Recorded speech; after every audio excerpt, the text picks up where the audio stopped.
পারবো না। আল্লাহ তুই আমাদের সবাইকে মাফ করিয়া দাও।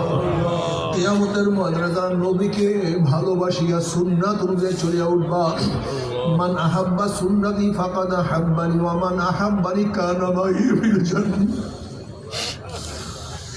যারা নবীকে মহব্বত করবে, আমার নবী আলাইহিস সালাতু ওয়াস সালাম নিজের হাতে হাউজে কাউসারের পানি পান করা দিবে।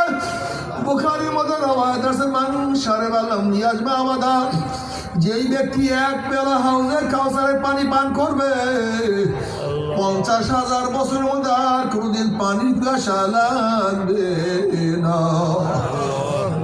সবাই দৌড় দিবে পানি পান করার জন্য। গেটের মধ্যে ফেরেশতারা একদল মানুষকে আটকায় ফেলাইবে। ওই সমস্ত হতভাগারা বলবে, ইয়া নবী আল্লাহ, ইয়া রাসূল আল্লাহ, আপনি আমাদেরকে ডাকছেন কিন্তু ফেরেশতারা তো আমাদেরকে আসতে দেয় না। নবী আলাইহিস সালাতু ওয়াস সালাম বলবে, ফেরেশতারা সারিয়া দাও, আমি এক পেয়ালা হাউজে কাউসারের পানি পান করায় দেবো, 50,000 বছরের মধ্যে আর কোনোদিন পানির পিয়াসা লাগবে না। তখন ফেরেশতারা বলবে, ইয়া নবী আল্লাহ, ইয়া রাসূল, আপনি তো জানেন না, আপনি দুনিয়ার থেকে বিদায় হওয়ার পরে কপাল পড়াতো, নামাজ পড়তো না, রোজা রাখতো না, সুন্নাত অনুযায়ী চলতো না, আপনার নীতি আদর্শ পছন্দ করতো না, আপনাকে ওরা নেতা মানতো না। ইয়া নবী আল্লাহ, ইয়া রাসূল আল্লাহ, ওরা তো দিনকে পরিবর্তন করিয়া ফেলাইছে।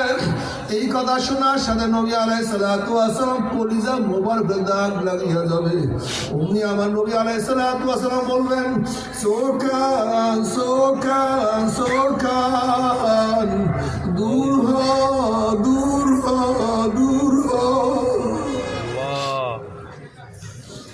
তোরা বাবারে। যেরকম কোনো বাঘ যদি তোমাকে তাড়া করে আর তুমি দেখতে আসো বিল্ডিং এর দরজার মধ্যে ঢুকলে আমি বাঁচিয়া যাব, তুমি দৌড়াইতে আসো দরজার দিকে, দরজার কাছে যাওয়ার সাথে সাথে হঠাৎ যদি দেখো ভিতরে দরজা বন্ধ হয়ে যায়, সামনে আর জায়গা নাই, পিছনে বা তোমার যেই মুসিবত এর সে কোটি কোটি গুণ বেশি মুসিবত হবে পিছে কিয়ামতের ময়দান। সামনে নবীর দরজা খোলা, কিয়ামতের ময়দান খুবই মারাত্মক।